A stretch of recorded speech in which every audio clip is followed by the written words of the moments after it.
what you want to be doing is like this, like I just fucking.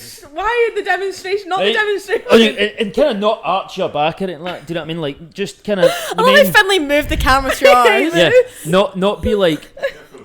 Yeah. You don't want it, so you're kind of like, I just fucking ram it. But it's not like that. You lie on your side, you tuck your fucking knees up to your chest in a fetal position, and he lubes up his finger, and he just fucking, and you're curled up in this wee fucking ball, man, of like vulnerability.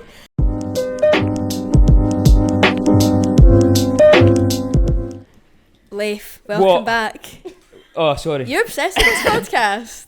I know, I just love to be here. I'm here with Honey actually this time. Is this the first time we've done this? This feels like deja vu. This does feel like deja vu. Introduce Honey. This is Honey, this is my manager. She's the best ever in the world. You should come and see her play live with me. What?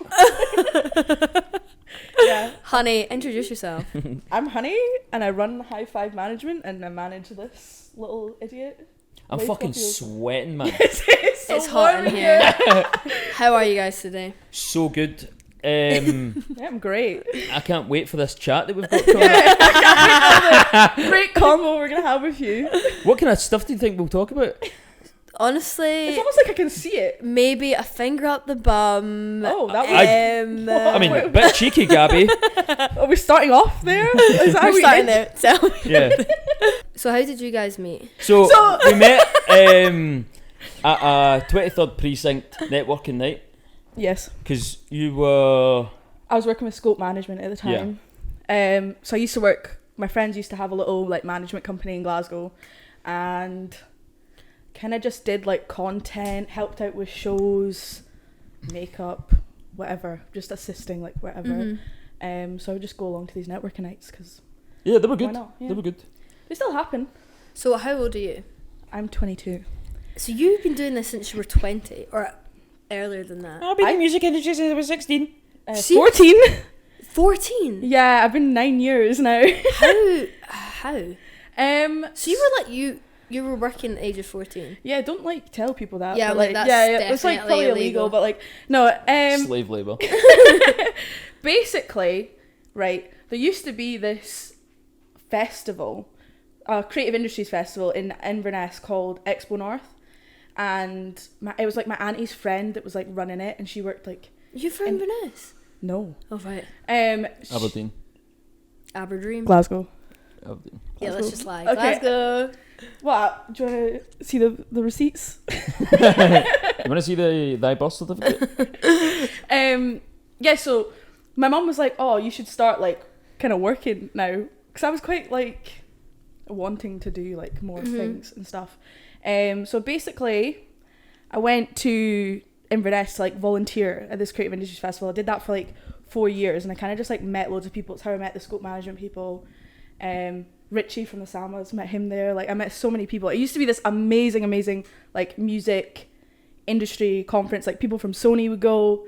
So you were there at 14? Yeah, I didn't know what I was doing. Like what the? Yeah, no, I was like out with like people who were like way older than me. Like That just sounds chilling. so wrong, honey. That sounds so wrong. Okay, it was great for networking. Yeah, at least you had fun. But who's networking at 14? I think I was a bit of a strange. I've always like been like this. Ran my first business when I was 12. Like You've always been a hustler. yeah, She's pretty a much. hustler. Yeah. Yeah, and then I moved to Glasgow. Kind of just like followed up on like all this stuff And when did you move to Glasgow? when I was 17. And then I started working with Scope Management, then the Scottish Alternative Music Awards, and just like doing bits and bobs. This is mad. Like, you can leave. Come in. Okay, so that's, I was like, the fact that you started like your first business at 12, what the heck was that? Oh, that was like, Was it like, Selling mint imperials in school. no, it was called Chekasana, and it was with a school in Tanzania. Joined with my primary school when I was 12 years old. So the school in Tanzania like made the products, and then Have you seen that thing that's like, there's been an earthquake in Tanzania? Oh, God. no, I don't like this. Paul Breach. No. wait, is that weird guy on TikTok? Oh, yeah. The one that does the dances and he's deaf was a pedo? Yeah. 100%. Anyway, let's go back to you being a hustler at 12. Sorry. Paul Breach is more important, but yeah, carry on. Yeah, we'll carry on with that later. So like we did like this whole thing in school where it was like you go for like what role you want, and I was like, yeah, managing director. So I walked into the head teacher's office and was like, this is what a leader is. I think I should be the managing director. What was your school doing, being like, we're hiring a managing director, What school 12-year-olds? did you go to? New Deer Primary. Oh, and I was Shout out. Shout out Mrs. Much. shout out the ND. Yeah, and then I just like, I had to like look at CVs. I got us in like the local radio, the local newspaper with like my little Czechosana business. It was great. That for me is like the starting point of being like, I knew what I wanted to do. This is so fried to me, but like so fascinating. So like you've always just been interested in like business, or has it been music specifically? It's like both. Like I've played instruments since I was 5. What? Like I played like. I thought he was fried. This is so interesting. So yeah, what was the first instrument? Keyboard, and then I played guitar, bass, drums. Not well, but I tried. And then I was in a band when I was 14 as well. So what was the band called? Anonymous, MISS at the end, because we were all girls. Such a slay name. It was pretty slay. That is a pretty slay name. Yeah. We should copyright that really quick. Yeah. Well, so then what happened to that band? We just played like a couple shows in like Aberdeen. I was like 14, so obviously that was a bit restrictive. Yeah, of course. Someone actually had a heart attack in one of our first shows. He was fine, but that was a bit traumatic actually. If like walking, like I was like walking. Like when your tunes are that good. Like a young kid had a heart attack. No, like one of the parents in the crowd, or an older man in the crowd. An older man coming to watch 14-year-old girls dance on stage. No, we weren't dancing. I was playing drums. And then like we go like through these, like, because everyone's like sitting, and then the stage is there, and like we walk through the double doors to like walk onto the stage, and then like he has like a heart attack, and we're like, whoa, we haven't even started yet. And then our music's just so good. Our presence is that infectious. It's the build-up, fuck. He was okay though, so that's like makes it okay to laugh. Yeah, sorry. Yeah, he's fine. Yeah. So then you started getting into like the music industry and networking at the age of 14. Yeah, I just started like meeting people. I had no idea that I wanted to be a music manager. I just liked creative industries. I like choreographed performances and stuff when I was in school of like 60 people and stuff. I just like doing being in about it. Yeah, doing things, making interesting. things like creatively happen and all that, and taking something from like nothing to then something. And how was it being a young girl in that environment? Great. Really? No, That's like interesting. I think, well, it Feminists are dying right now. Tell us the worst thing that's happened. Surely there's some kind of abuse. So that's literally me. Every time I speak to any girl in the music industry, I'm like, so tell us about the weirdos. So where along the path was the abuse? Who was it? No, like there wasn't like up until I was 18 maybe, like it didn't even cross my mind. I was just there vibing. Yeah. I mean, obviously you shouldn't really be going into that 14 being like, someone's gonna come along and actually, now that you let me take that back. I had to stay in a hostel, right, when I was, this isn't like abuse, right, but I had to stay in a hostel because I was like volunteering, but they paid your expenses. And they chucked me out. I came back to the hostel from working the full day for free. They chucked me out my blooming room and took all my stuff out the hostel. So it was like a room of 4. What age were you? I was 16, 17. Why the fuck did they chuck you out? So I was in this hostel in Inverness, and then all my stuff got taken down like and put in like a back cupboard, like not even like behind reception, like this mad random cupboard under the stairs. And I was like, why did you move my stuff? And they were like, oh well, a band was coming into this room, so you're gonna have to move. And I was like, what? So then really they were like, so you have 2 options. You can go in this room of 40-year-old men, or you can go in this room of 25-year-old guys, but it's like 18 of them. And I was like, this just sounds horrible. What do I do? So that's so bad. So messed up. Obviously that wasn't anything to do with the like conference. Like it was just this. So what did you do? So Get gangbanged off a bunch of. Why did your mind go there? Sorry. Yeah, Leif. Jeez. Nah, I shouldn't have said that. Yeah, No, that's really. kind of. Nah, It's a you're bit, right, She's literally your publicist, and she's like, fucking pipe down. Yeah. I was low, I shouldn't have said that. So I chose the bigger room that was meant to have more people, but there was no one there yet. They hadn't arrived. So then I put my stuff in, and then I went and I actually met Farhan the night before, right? This is when we... Oh, really? Or maybe we met the year before, but I think... I met him then. Who's Farhan? Farhan used to run Scope Management. He now runs Scope Spaces. What are these random names? So Scope Spaces is like a studio space in Glasgow. Okay. They do like music sessions. And he used to have a music management company called Scope. And what happened to that?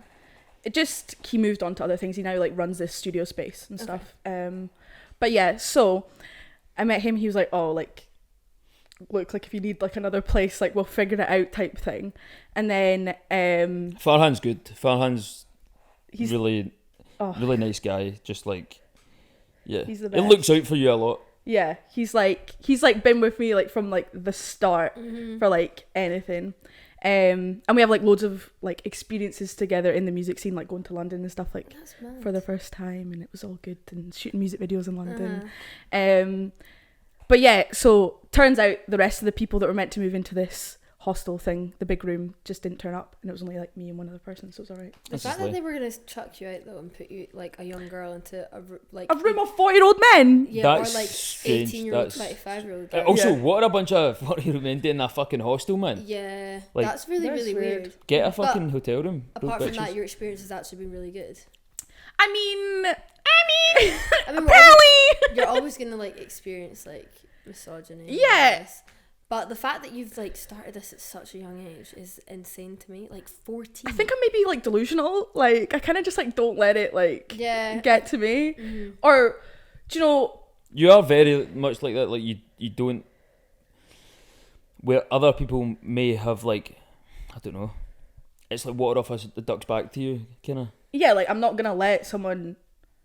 You bite back. Yeah. Like I just make a point of like it try not let it like affect me, and I like chase opportunities. I think like I will not stop until like it happens, kind of thing. So is this the first? Like, is Leif the first artist that you've managed? Yeah, like He's the only one. Yeah.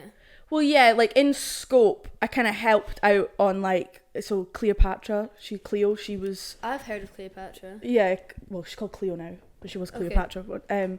And yeah, Thomas Dawson and things like that. They're not really about too much now, but I kind of just like helped Callum Ross and stuff. But, so like, I kind of saw like how it went down there. Yeah, and so during 2020, start of 2021, I was releasing tunes and shit like that, and you were helping with like social media and all that shit. I think he'd seen that I'd done stuff for the Samas and Scope and stuff, and then we were pals anyway. Like after the networking night, we're like, I wouldn't say we were pals. We didn't speak for a year. Right. Okay.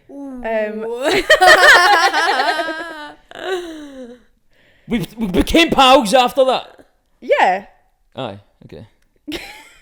He hates when I say like we're not friends. I think I have like a distorted perception of what happened. So it was 2020, lockdown, things were like shutting down, and Leif was like, this is a great time to release music. And I'm not fucking waiting, man. Yeah, exactly. But also I do think it's a great time because everyone's got the time to make music and also listen to it. Like, what else are you going to do? Yeah, true. Might as well. Yeah, so go fuck yourself. So, I know it was. And then... Fill in the blanks. No, so then we're playing Hangman right now? I don't get it. Nah, that's alright. Anyway. Didn't quite land. So then... Yeah, I helped him with like a social media risk because I think I'd start making TikToks at this point. You hadn't. Well, I'd made a few at the end of 2019, but they weren't like...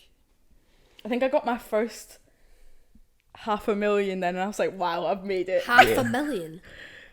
Like views. Oh, right. Sorry, what? So, and 500,000 views on... Just a TikTok. On a TikTok, okay. So, yeah. And then you started managing that. How did you come about with like managing? Did you just like, how did that... Well, we did the social media release. I basically just like contacted influencers, like asked them, do you want to promote this song kind of thing? Just yeah. It wasn't like that in depth. And then it came about because, do you want to...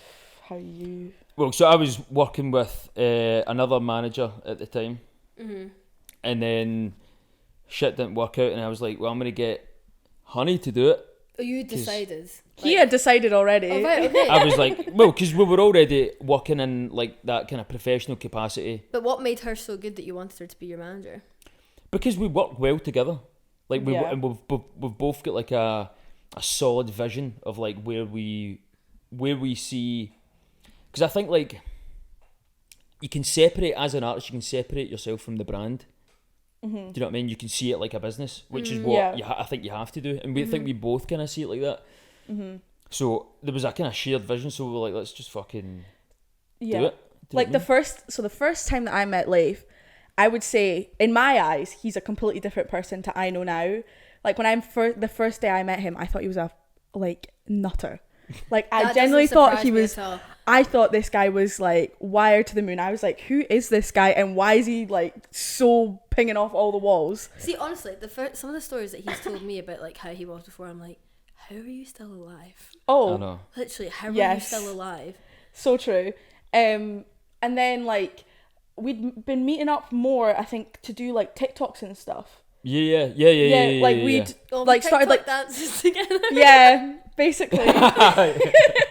No, we just like filmed like a few together, and then eventually one day he just like phoned me up and was like, I've decided you are gonna be he's my like, manager. do you know, like kind of wanting to like change manager, and I was like, all right, yeah, I think that's a good idea. And he was like, do you want to be my manager? And then I was kind of like, I was involved in like a lot of stuff like in uni, like I was running a social enterprise, but it just come to like the end. Mm-hmm. Yeah.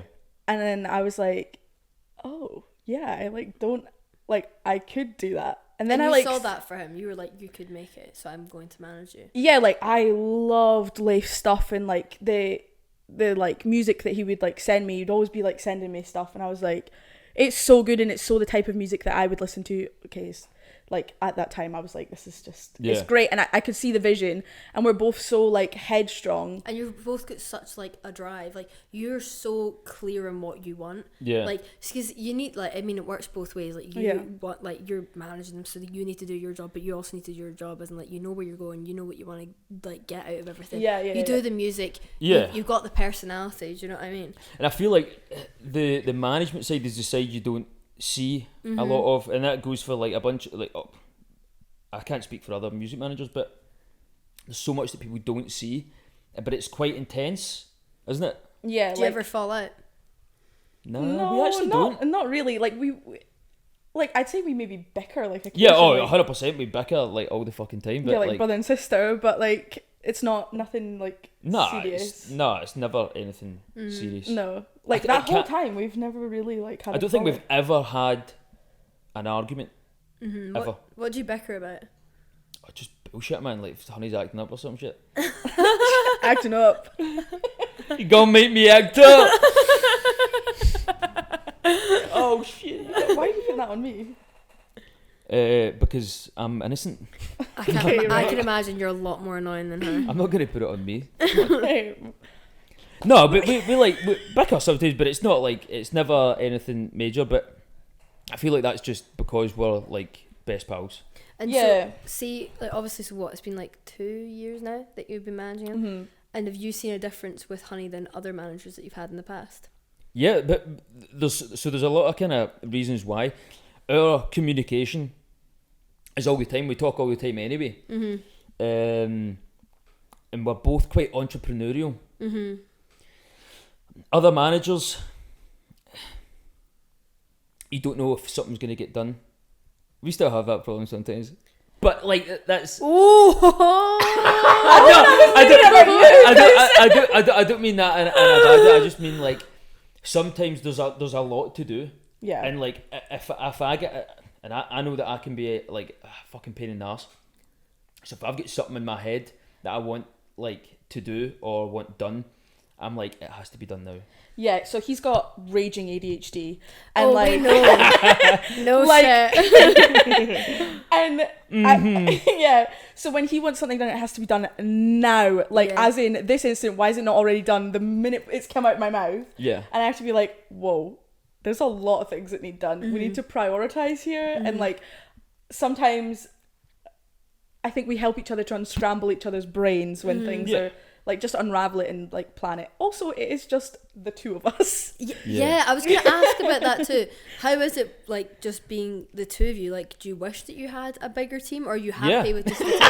Yeah, man. Please. Yeah, someone help us. Applications are now open for team members. What kind of stuff do you need help with? You get a piece of paper. PR, radio plugger. Yeah, there's loads of. I work in radio now. A major record label might help, actually. Yeah, look, there's loads of there's loads of stuff that goes into. So I had an interview with a guy called Peter Robinson. He runs a blog called Pop Justice. They're like massive on Twitter and stuff like that. I actually came up. I'm not going to tell you. Anyway, Charlie XCX was interviewed by him. I fucking love Charlie XCX. Yeah. She's so iconic. Yeah, interviewed like Busted. I'd like, love to interview her. She's amazing. Yeah, so he's a class guy as well. So in the interview, it was good chat, and he was like, "So who's in your team?" I was like, "So it's me, my manager, and that's it." And it was like, "Wow, like that's cool. You're like really going for it." And I was like, 100%. And it kind of like that kind of made me realise that actually we've done a lot, like just the two of us. But it has been hard. Like it's difficult. I'm by no means like I'm not even a fraction of where I want to be, and I know the same is for you. Yeah. But it's a work in progress, and it's like we just. And I was talking to Rachel about this earlier last night. I was like his girlfriend. Yeah. Yeah, Rachel, Mr. Spicy Gremlin. That. We have tried our hardest, and we always try our hardest. Like, so no matter what like ever happens, like we can say that like we have 100% tried our hardest all the time to like make shit happen. But and it's so hard being a creative. Like genuinely, like, I'm not trying to be like it's so, but it is like it's tough because like also like the government doesn't even see this as like a real job. Do you know what I mean? And you need time to create. Yeah, you need the money to be able to take time out to create. Exactly, and to like facilitate a career in the music industry is expensive because you're essentially just like putting the rest of your life on hold for a dream and investing into it. So like any money you make just goes straight back into it. Well, I know you obviously don't put all your fucking money in, why would you? But like all the money that I make pretty much goes back in. Do you want to talk a bit about the Scottish Creative Fund? Because I think it's really interesting that like a lot of people don't actually know about it, which is insane because I only found out about it because of you. Yeah. Do you know? Apart from that, I had no idea that it was even a thing. Yeah, this came up with like other people that I came up with in a separate business conversation. Like about it, and people were like, "Oh, what is that?" Like, and they're like photographers and like in theatre and anyone stuff in the like creative that. Industries can. So it's called they have a bunch of different funds, but so it's under Creative Scotland, and the Open Fund is the one that we went for, which is like so you can apply for that. Anybody can apply for that in the creative industries as an individual. As an individual, there's also an Open Fund for businesses, which is separate, and you can apply up to more. Yeah. So anything under 20 grand for an individual you can get without having accountants and extra things involved, which is amazing. That's such like under 20 grand is mad. It is a absolute juicer of an application. Like it is huge. Yeah, I mean, I looked at it and I was like, I'm gonna deal with that later. Yeah. Oh, it's 100%, and we did that for a year. It wasn't quite a year. It was like all summer last year. Like the application. So we applied for it the first time. And the application took a while to get done. I mean, like, because it's really long, and it has to, like we were like it has to be done right. So it took about 6 months. But also, their questions like you have to be so like thorough about like what you're saying. And they want like terrible. Like, see, in English in school, I was so bad because the questions can be quite vague and open for interpretation. But this is like they want a specific answer. Yeah, you have to give and you have. It to was like 4,000 words, like, and like some of them wanted like essays for like the questions, 100%. Like proper in depth. And I think like with other funding applications, like they give you sometimes an option to give video responses. So I think like, and that's where your personality can come. Yeah, I think like in the future, because I think it is limiting for an application like that to just be text, because not everyone in the creative industries, like I went to uni, so I can like write that long, right? And also, it's supposed to be creative. Do it in a creative way. Yeah. But like, do you know but at the same time, they need to know that like you're legit and that you're legit about it. You're not doing it half-arsed. Aye. And you need like so much evidence to show like, no, I'm actually not just going to take this money and do and fuck off. Yeah, but exactly. Jamie, we love you. We love Jamie Houston. Yeah, absolute legend. Yeah, so he like so we got knocked back the first time. Yeah. That must have been really, really tough. It was a fucking kick in the teeth. Jesus Christ. It was a major kick in the teeth. Can I ask how much you asked for? So we asked for 15 grand the first time. Mm-hmm. And then the second time it was 13.75. Yeah. So almost 14 grand. Mm-hmm.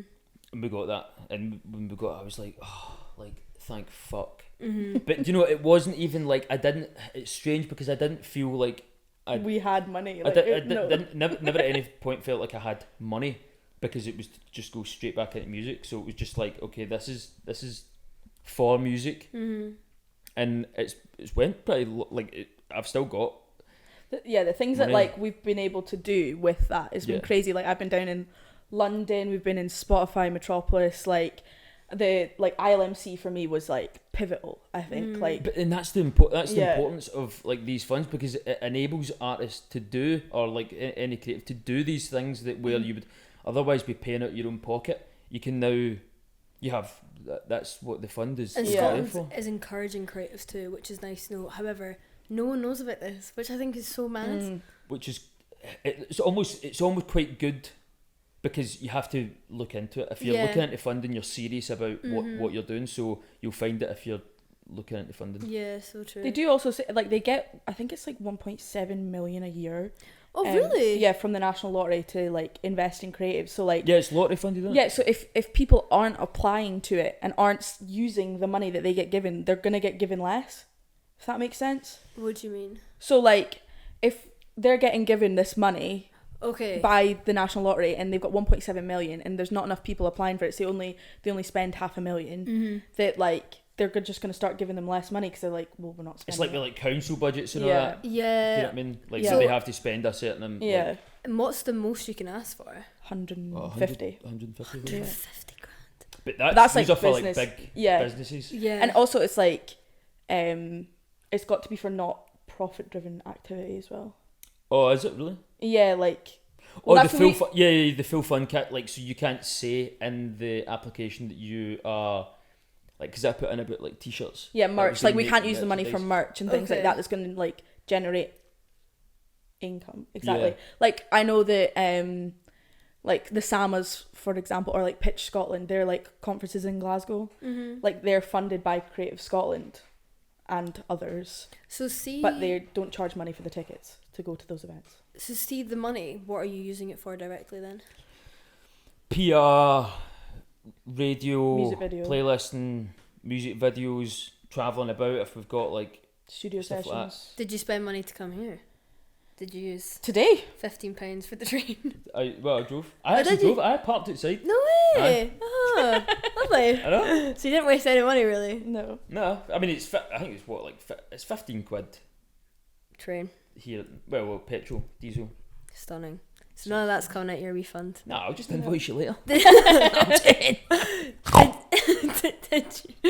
Did you get it all at once? Like, how does it come in? No, so kinda. Yeah, so you got your. How much did you get the first one? 2 grand? 2.5, I think.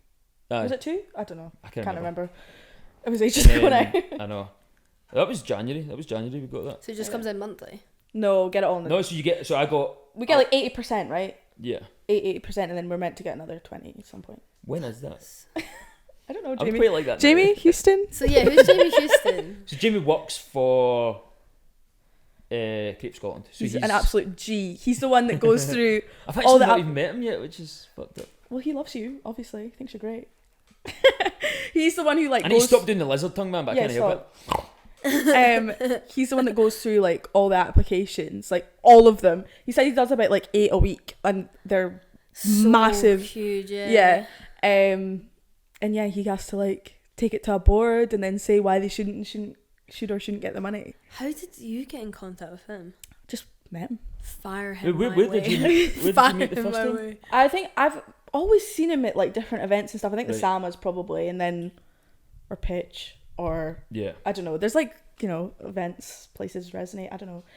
But I actually met him in Brighton again recently when I was down at like a conference in Brighton. And it's just like funny, like bumping into people like that you see up here all the time, and then So that must have been such a relief to be able to like, oh my god, like and also it's such a relief because you're like, oh, people actually like believe in this and they know it can happen now. Also, people like, can I just say, people are so, they don't talk about money in the music industry. People are so weird about money. Yeah, like I think it needs to be talked about more openly. I agree. Like a business.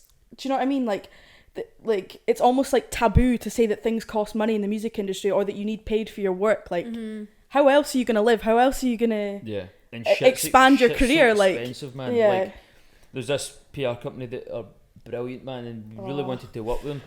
Yeah. But it was just too expensive. Like, it's $3,000. $3,000 a month. $3,000 a month. I'll bleep them out, but who are they? Oh. Maybe like, bleep that. No, actually, I think that's on their website. It's fine. Yeah, we'll bleep it out anyway. But so like, and there was another company that I love, and I now I have a membership with them. Like, so they've got a website and they're brilliant. Called, and I really wanted to work with them, but it was $4,000. So maybe beat that out. This whole conversation. I know. Invalidate. No, just because I know that you need to contact them to get a price, and I don't know if they maybe like. It's so hard as well to get in contact with like really good PR companies like outside of Scotland. Like, it is very difficult unless you know who they are. I went up to, I don't know if you know who Miss Banks is. Miss Banks, I've heard that. So she's like went on tour with Nicki Minaj. No, I think I have heard of Miss Banks. She's a female rapper from the UK, right? I like went up to her manager and I was like, what PR company do you use and what radio plugger? Like, please tell me. And then she told me these people, and I was like, I would have never known that. You have no idea about. Have you still got the? Who are they? It's that guy. Remember the radio plugger? Right. Who was the PR? That was. Oh no, I think I asked about distribution. Believe. Right, okay, yeah. But it's really hard to like know what to do and how to like navigate being in the creative industry, because you kind of like, it's not, I don't think that people necessarily gatekeep, but they're just not like. Oh, I'd say they gatekeep. I wasn't gonna say it. But I feel like people are really, I think people are really like just iffy about it, and like even talking about money and like being honest about things. Like, we're not all gonna act like we're like loaded and like ready to go at it. Do you know what I mean? Like, I'm having to move back home. Like, I'm leaving Edinburgh to go move back to like my family home in Glasgow because I purely can't afford to stay here anymore. I want to do this like genuinely with my life, but like how am I supposed to do that? But there's no shame in that whatsoever. Like, exactly. I still stay with my mum and dad, and I don't feel ashamed by that. But like, a lot of people are like, oh my god, you're moving home, and I'm like, it's a cost living crisis. Are you taking your fucking piss? It's like, it's actually like people will try to perceive that as a step back, but it's not. You're taking the right steps to move forward. 100%. Yeah, exactly. I think the whole, so the gatekeeping and the money thing about the Creative Scotland Fund is like, you can actually just go onto like the spreadsheets that they like post, because they have to make it all public about who's getting money, and you can literally see like all the Scottish artists who have got money and they've never spoke about it. Shut up. No way. Yeah. I'm gonna go look at that later.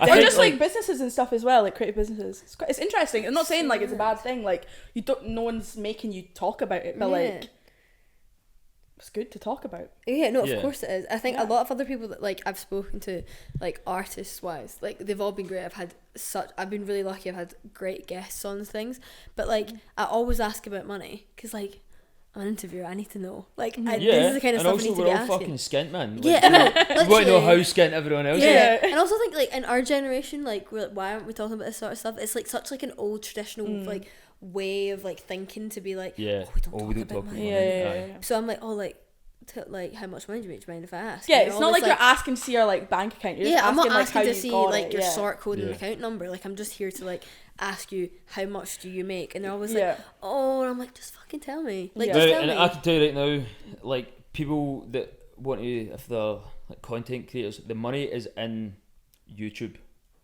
Yeah, I've heard this. All day long, the money's in YouTube.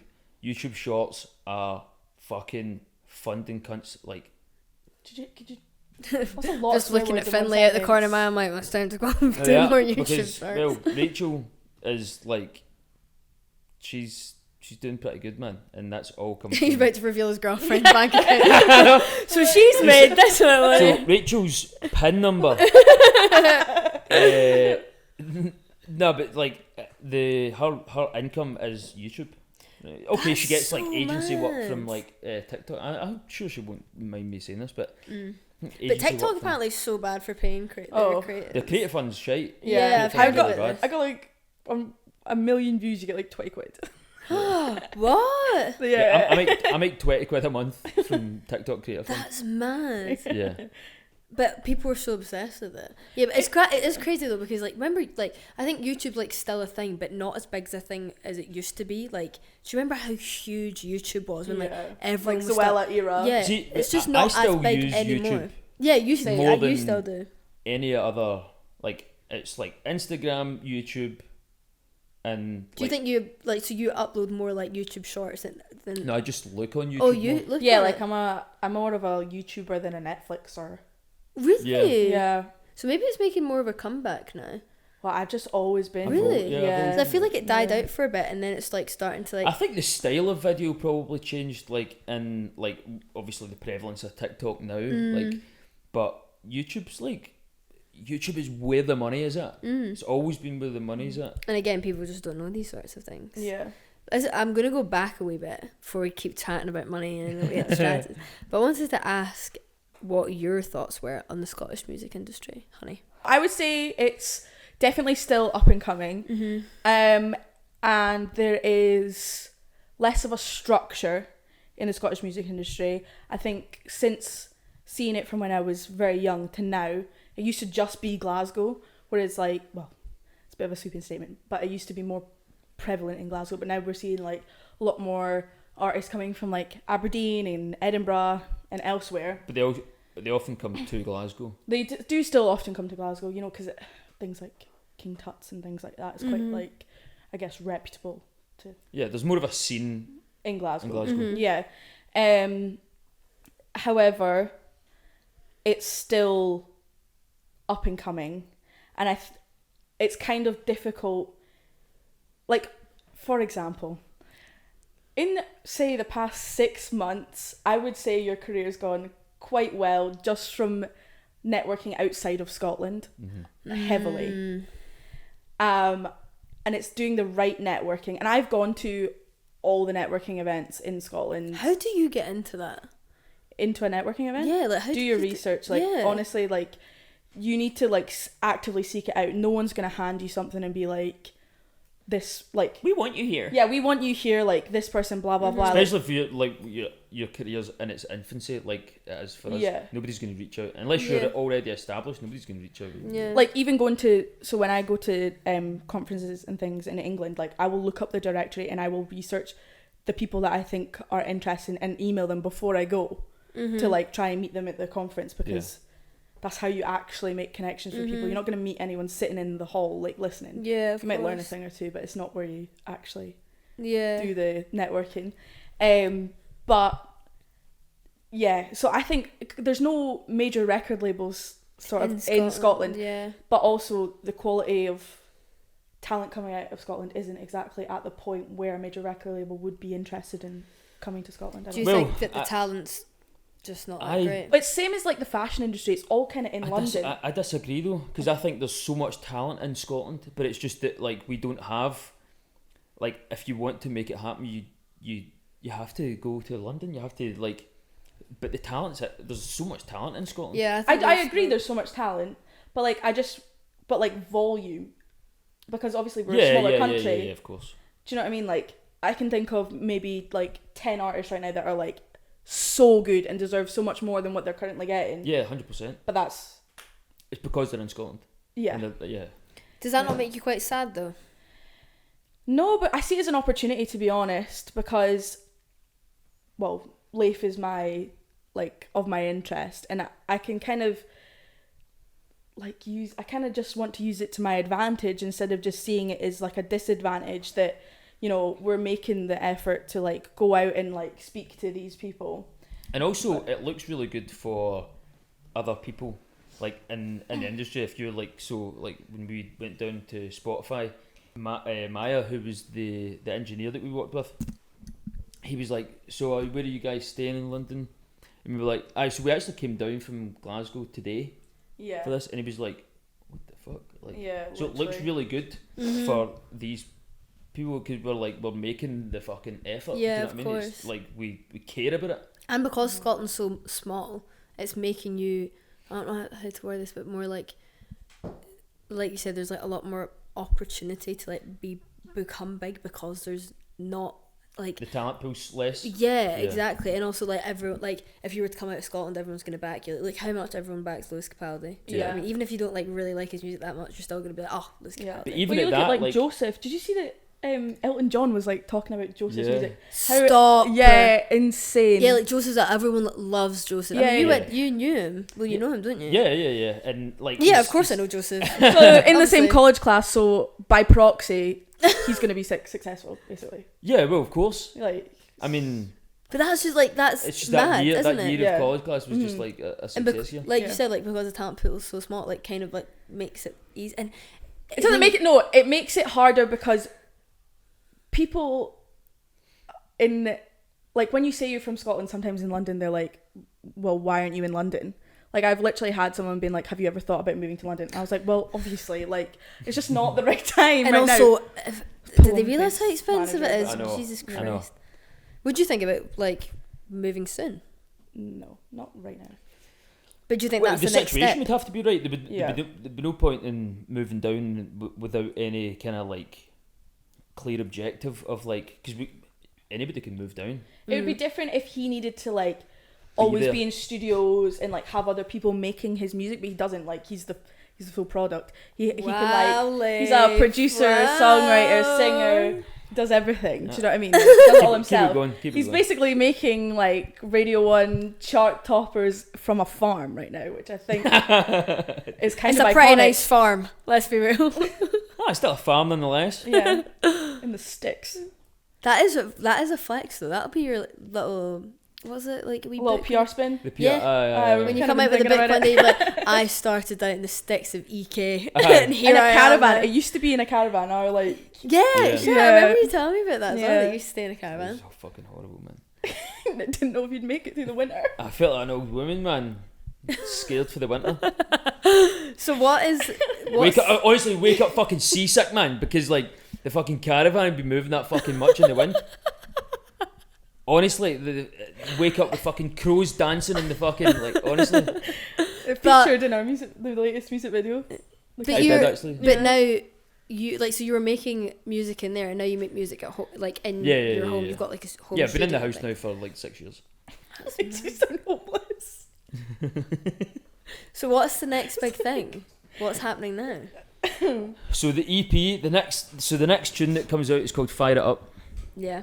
And it's recorded at Spotify Metropolis. Yeah, that is mad that you went to. So absolutely flashing so much fucking shit right now, man. If you can get a close up. Tell me about what's happening, Leif. Jesus Christ, it's your ADHD, man. The next tune, Fire It Up, is my favourite one that I've done to date. It's a banger. Like, it's so good. And we've been sitting on this for a while, like a year, maybe more than that. No. I made it. When did you make it? About 6 months ago.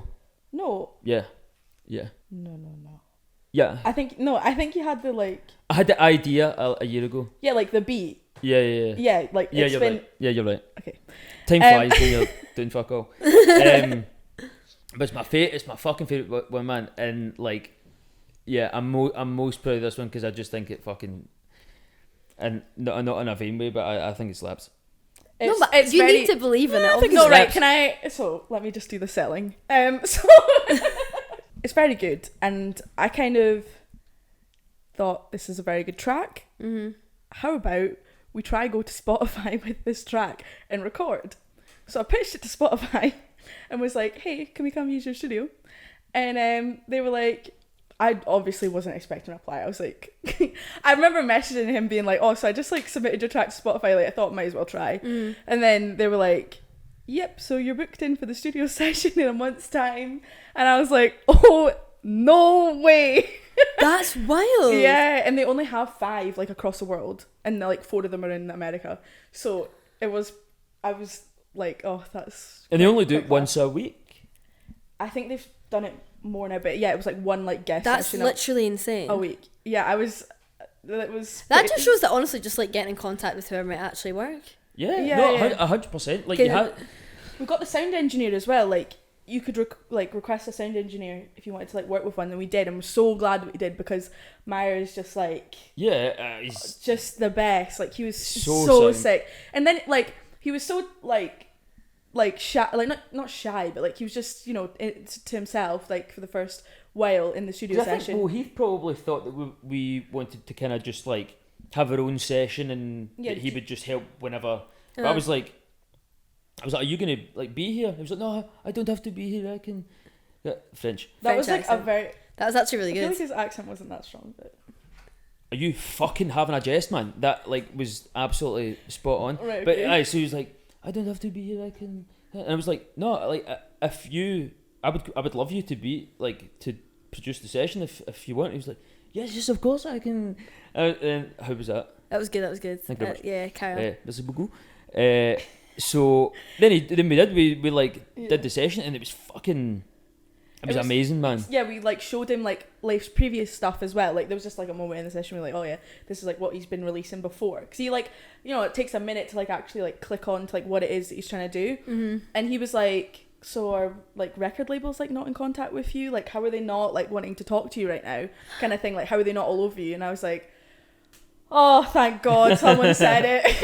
Like it just like it's so validating to be like, oh, if someone actually like sees this for what it is. But that's the thing is like the path, the journey of an artist, and as an artist, there's such high highs that are quite infrequent that they match that kind of level of like, because it's almost like that's your satisfaction level. You wish that could stay like that. Yeah, of course. All the time, but that doesn't happen. Yeah. So well, I mean, that's just life in general anyway. It's not always going to be. It's so like music industry. It feels like it's so like up and down. The lows are fucking horrendous. Like they are brutal. Thank fuck I'm on antidepressants. Yeah, like we don't talk about the multiple times we've been like rejected from things, and it's like really. It's so important to talk about rejection. Yeah, I think so as well. No, genuinely, like Emmy Studios, like she's a Scottish fashion designer. I love her stuff, by the way. She big fan. Phenomenal. Oh, the girl you had on the fluffy hat. I bought one of her. Honestly, sick. As soon as I finished that episode, I ordered the green hat because I was like, this is the best. I should have worn it. It's the best thing ever. And she talked about getting rejected like 4 times from Central St Martin's, like the biggest like fashion school in London, like or in the one of the biggest fashion schools in the world. Yeah. And she was just like, I got rejected over and over and over and over again, and she literally went down to London the first time and like waited outside the uni, like waiting for someone to come speak to her. Like she like snuck into the uni somehow and like waited outside the guy's door, and the he was Scottish. What are the fucking chances? And he was like, yeah, I'll speak to you. And she was like, please let me in. Amazing. I love that. Like, and now she designed a dress for Doja Cat. Doja Cat got in touch with her. Insane. Like she's doing so much, and she's just like flying. And this is the thing, we get rejected. I was rejected like 2 or 3 times to the BBC, and now I work on radio for them. Like there's so many, like, and it's so annoying trying to get into the BBC, and it's like so disheartening. Like I spent 6 months trying to get in. Like I was applying for this job, and it was like a 6 months process, and I got to the final round, like everything, and then a week before I would have to move to London, I got rejected. It was awful. It was awful, but like you have to just keep going. You have to persevere. That's it. You have to keep going. There's like and now I'm in the building. Exactly. Now I'm there. That's the thing with like music. Exactly. It's like the not giving up. Like it would be so easy to give up, but it's the people who like it's hard. Like no one's saying it's not hard, but like I think it's a privilege to be able to work in a fun industry. Yeah, of course, and, like, exactly. That's it's such the a reward privilege you get for trying so hard. It's also I completely a agree with that. To be able to do what we do because like getting to do this with your life, having this as your job. There are so many people that are equally, if not more talented than me, but that don't have like the facilities. They don't have like. I'm fortunate enough to be able to stay with my mum and dad. People don't have that. People have to get jobs and shit like that. So that like I'm privileged to be able to do that. I hate using that word privilege, but like it's I'm true. We are privileged. I'm fortunate enough to be able to do that and have that as my current situation. It's also like an honor to be able to do this. Like, you know what I mean? Like having like you just having this opportunity, and like going back to the rejections and things, like a lot of people would just give up. Do you know what I mean? Like, even I had a podcast before this with 2 of my pals, and then we had to all stop because they got actual. What was that called again? Hush Hush. That's what it was. That was one, and we had to stop because they actually got jobs, and like for a good year I was like so depressed because I was like, I know this is what I want to do, and I didn't realize. It's like you've got that burning passion inside of you, and I didn't realize how much I wanted to do it until we stopped, and then.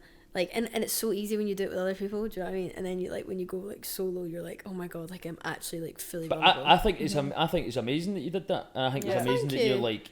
It's I mean, paid off, you know that I well, obviously fucking think you're doing class, but I think it's amazing that you, because more people need to just fucking grab it by the fucking horns, man, and just go full pelt into it. You're not gonna get money at first. Like it's gonna be a fucking struggle, but. I don't make a penny from this. I waste money doing this. I waste so much money. I love seeing people like take but risks on things they actually want to do. Yeah. If I stopped doing it, I'd be probably be in a wee dark hole. And I probably would. Also, it's like fun to socialise. It's so fun. I've met so many cool people. It's a fucking chat. Do you know what like I mean? we became Finally, friends. I know you just have to listen. But the thing is, he's listening gone and listens for an hour. Like, but I like when it. The fuck are you going to stop talking, man? But out the corner of my eye, I see him like laughing along and stuff. I'm like, oh, he's enjoying himself. I know. It's a bit of crowd interaction. Yeah. It's like anytime I say something, I don't look over, but I catch him. Like, in the peripheral, man, I see. But even like when we were interviewing the sex workers, some of the stuff I could see him being like, what? Yeah. And, like he's pure loving it. It's class, and also like stirs me on. I'm like, yes, this is a good episode. Yeah. It's so nice. Like I think, especially like hearing it from both of you, that like it's just nice to feel validated. Do you know what I mean? Because like my friends, they don't like not that I say that like they're shit, but they don't like validate me because like they're just my pals. Do you know what I mean? Like they're not. Get fucking Rachel told through that lens right now. No, I think that was like for us in the Scottish music industry. It's sometimes challenging when you go for opportunities and then you get rejected from. Like we got rejected from we get rejected from the Creative Scotland Fund. Yeah. But there was like 2 showcases that we got like rejected for and a PR company all in the 1 week, and then we got accepted to Spotify, and I was like feeling so like low, and then for that Spotify thing to come through, and I was like, oh my god, but I didn't even like set any expectations of it because I didn't really know like what it was we were getting ourselves into, and then like the studio session was meant to be 8 hours, like 12 till 8, and then we ended up being there for another 2.5 hours and seeing like Amy Winehouse's booth that she recorded Back to Black in. And the Queen, we got to see the studio that Queen recorded in. Let me fucking tell you. Played Freddie Mercury. Pull up a seat real quick. Piano. Let me pull this cushion for a chat. And then, wait, sorry, can we just add on about Maya? He literally slipped it into our set. He slipped it in. Maya slipped it in. To our session that he was like, yeah, I've assisted on sessions with Kendrick Lamar. What? Future. Drake. MIA. David Guetta. Yeah, unreal. Oh, the Justin Bieber's producer. Remember the 17-year-old? Yeah. And I think like one of the biggest kind of bits of validation was like when Honey said that we were looking through, like I was showing him my old kind of shit, well, the past couple of releases, and he was just like saying that it was on par with like these people, man. I was like, that's as an artist, as a producer, because I'm a producer first, and like so that for me is just like the validation that like I'm doing the right thing, I'm making the music, the rest of it will just fall into place, especially from a professional hearing that like I said, like like, obviously, I'm not saying that my friends shit on me. Like, as soon as I said that, I was like, I shouldn't have said that. Because obviously they tell me, oh, that was a really good interview and stuff. Because they were like, oh, that's a good interview and stuff. And that's always nice to hear. But when you hear it from like a professional, someone who's seeing and doing this all the time, and with people in the industry that are regarded as top class, like they are number one, and then saying like, oh, why aren't record labels like all over you, like your stuff? I would think it was it him that said it was like the Weeknd's producer, or was that someone else? What? Someone had listened to Leif's music and been like, oh, if you told me this was the Weeknd's producer, I would have. No, that was the Pete Robinson that did the magazine. The magazine interview. Like he said that, like, so with that track, I'd kind of, one of the main influences was Max Martin. So Max Martin did like there's like a lot of the Weeknd stuff, Taylor Swift stuff. Did the LA Backstreet Boys, like, so he's produced the Max Martin's hits, Ariana Grande, like all the massive hits. He's just a fucking songwriting machine. And so Pete was like, if you told me that this was him, like I wouldn't have bat an eyelid. I was like, I think I just had a fucking prostate massage. It's Leif. Oh. Why is that the first thing that comes to your mind? You know what? This is good. People are gonna love this. You're gonna be people love a prostate massage.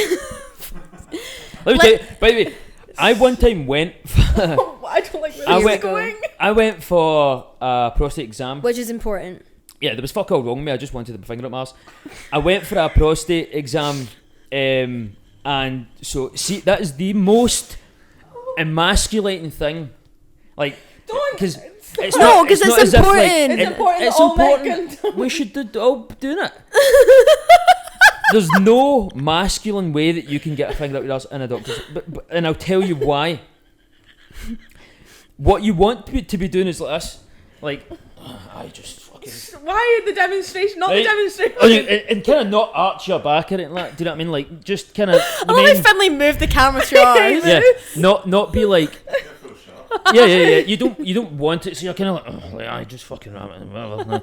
But it's not like that. You lie on your side, you tuck your fucking knees up to your chest in a fetal position, and he lubes up his finger, and he just fucking, and you're curled up in this wee fucking ball, man, of like vulnerability, and he just fucking, and you just like, and see the worst bit about it, as I flushed.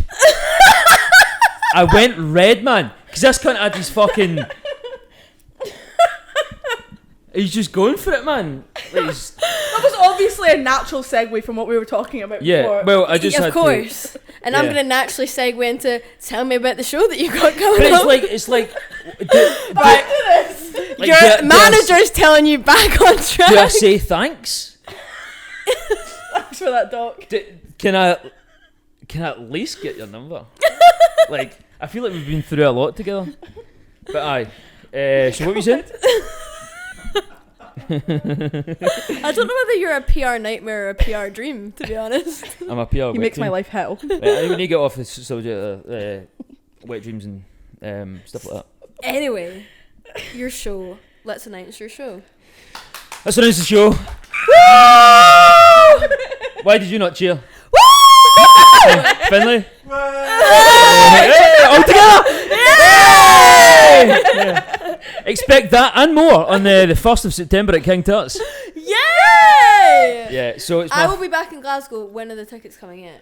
So the tickets should be out next. By the time this is out. The tickets will be out. So it's my first. We won't tell you who's supporting, but yeah. Yeah, because a couple aren't. Well, one's not confirmed. Yeah. So, but yeah. Jesus we can. Christ. First headline at King Tut's. Yeah, first headline at King Tut's. Will I be able to do a really quick post? Yes. Show interview with you. Like yes. Like how long can I get you for? Like 15 minutes? Oh, maybe? all the time in the world. Gorgeous. You can do that. I'd really love to do that. Would you like to do it like backstage? Yes, I'd like to do it backstage. Hey. It's done. That's gnarly as fuck. fuck. We get that? We get this sorted. Honey and I are going to be in contact. Yeah, no, 100%. I'd really love to do that. Yeah. Nah, people that get their manager to talk to people, man, that's bullshit. You can talk straight to me. King Tut's, I'd like to do a wee backstage. I would love that. That would actually be great. Okay. I actually had you in mind for the EP launch. like, but I don't know if it would work for that because I think people would just I be think like, this is great. This is good. This is great. We'll do it. Yeah. Yeah, no, definitely. I will absolutely be there. So, how much are tickets?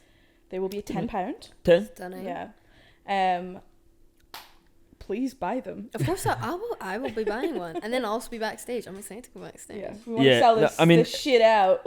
The first person I ever saw in King Tut's was Pip Millett. Do you know Pip Millett? Pip Millett? Pip Millett. Never heard. Oh. I'll send you her song. She's really good. And Tara Kin opened for her. Oh, She the Scottish act. Yeah, she's fab. She's a Scottish act. She's a Scottish act. Arguably of the year. 2023. Oh, she's been on this, has she not? She has. She's great. Oh, and you just like racking up all the Scottish acts of the year. Yeah, I literally just go BBC Introducing. I'm like, who's coming on now? By the way, that's not a bad idea. Yeah, no, genuinely. And I go through what I did the other day, or like actually not the other day, like a couple of weeks ago. I went through every single concert that's happening, like gig that's happening in Scotland, like over the next 3 months. Sick. I wrote down every single person. You know how I was. That's why you're the best in the business. I'm the best. I mean, like, there's who you not getting that on much next? Gift to the Gabriella. So how do you find like the sex workers? Did you just go on like Viva Street or something? I actually found Chloe because I followed her on Instagram and she actually asked to come on, and I was like, you know what, absolutely. Because sometimes I don't respond too well to people like coming on because like, and I'm not meaning this in like a dickish way, it's just that like they come across like as if they're doing me a favour. Do you know what I mean? Being like, oh, like, I think it'd be really good for you to have me on. And I'm like... Has anyone ever said that? Yeah, I've had someone say that. 2 people say that. Out them. And I was just a bit like... Out them. No, I'm not out. Please. I don't want to be... Tell me off camera. I'll tell you off camera. But yeah, Thank you! By the way, I'm uploading a post-interview to this and I'm going to divulge. Nah, I'm joking, I won't. Wished. Anyway, so... They like reached out to me and they were kind of like, and they were just kind of like saying as if like we're doing you a favour, and I was just like so offended by that. Being like, what? Like, who do you think I am? Like, do you think like I think I'm doing quite well by myself? Like, I don't need you to like come on and like do me a favour. Yeah. But yeah, so like this isn't the tab. This is gift to the gab. You know what I'm saying? Yeah. You know what I'm saying? You can't say that either. I love the tab. Don't get me in trouble. Fuck's sake. Anyway. So I don't really respond well to people doing that, but Chloe, like, she's not at all that. She's a total sweetheart, and like she was talking about like sex work, and like that's just something that like not really people talk about, and it's not something I've ever talked about before. And I was like, you'd be fantastic. And she wasn't doing it as in like a, I'm doing you a favour. She was like, I'd really love the opportunity to talk on your podcast. And I was like, that's the way to go about it. Yeah, that's 100%. the way. But I'd love to be able to come on your podcast and talk about this, not being like. So I really think that I can help you grow. I could really help with. I get that growth. all the time since launching like High Five. Like. Oh yeah. Yeah, like people in my DMs being like, I think it would be mutually beneficial for us to work together, and I was like, yeah, no. I don't really like people who want to be TV presenters, and I was like, that's not really like what I'm doing here. And no. Yeah, that's like so because you like. I mean, you want to stick to music, yeah. I mean, for just now. And also, you've got your hands full. Yeah, he's a lot. Jesus. It's gonna be crazy, you know, when he's like selling out stadiums and stuff. It's gonna be a bit much to like handle and stuff. So I know we need a bigger team. And also, it's quite nice to like have one person that's literally dedicated to you. You know. Yeah, of course. I mean, like, but I feel like we are mutually invested in each other. Mm-hmm. Like, if Honey needs anything, like, Uber's for the train station. But like, we're there to facilitate each other on our mutual journey to superstardom. We're just trying to live our dreams, of course, and helping each other just make our dreams come true. And we start with King Tut's. We start at King Tut's, and then Glasgow. And then natural progression, obviously. Natural and then Coachella and stuff like that. Yeah. But the King Tut's gig is going to be, it's going to be fucking amazing. I'm so excited. There's a bunch of different tunes, a bunch of new tunes that I've not released yet that I'm going to be playing. The live show is going to be fucking banging. It's going to be an experience. I'm very excited for the post-show interview. I think that'll be a lot of fun. He'll be oiled up. Yeah, it's you kind will of like, you know, people have like pre-show rituals, maybe like a handshake or something. Yeah. Like, he just gets covered in oil. Yeah, slap me up. Yeah. So he can just start sliding around the stage. Yeah, exactly. I'm just a wee fucking worm. Is there anything else you'd like to promote? Both of you, actually. I don't know, man. Just fucking buy tickets. What a nice way to ask people to buy tickets. Nah, just fucking do it, man. Listen to the Spotify songs, and give me your undivided attention at all times. Mm-hmm. Yeah. And just like worship the ground that he walks on or something. If that's not too much to ask. Yeah. And buy me things, in the form of tickets. Yeah. We just want people. You know, I think Leif's music is so enjoyable for such a wide variety of people that like I just want more people to experience it, because there's a lot of people I think who have opinions on Leif's music who's never even been to a show. So come to a show. And come enjoy it. Like a true manager. Yeah. No. That was a fantastic That's how it's supposed to be done. Yeah, and you're like, just also, fucking buy my tickets, you pricks. Can I just tell you a sweet story? Of course you about can. Leif's grandma. Oh. So we did a show at King Tut's with the BBC last year. It was fabulous. And then Leif's granny came along. How old's your granny? Right, she's not a fucking like wee granny. Like she's cool. She's a fucking cool. she's a Glasgow grandman. She's like she's a great, fucking, right? But she was up at the front row of a packed King Tut's, and then she came up to me after. It's kind of dark, but like it's so nice. She came up to me afterwards and was like, "I can die happy now." Oh, I know. And I went, all right, we'll see you later then, Gran. Just fucking shot her. Leif! And on that note, thank you both for coming on. Woo! And that's a wrap. That is a wrap.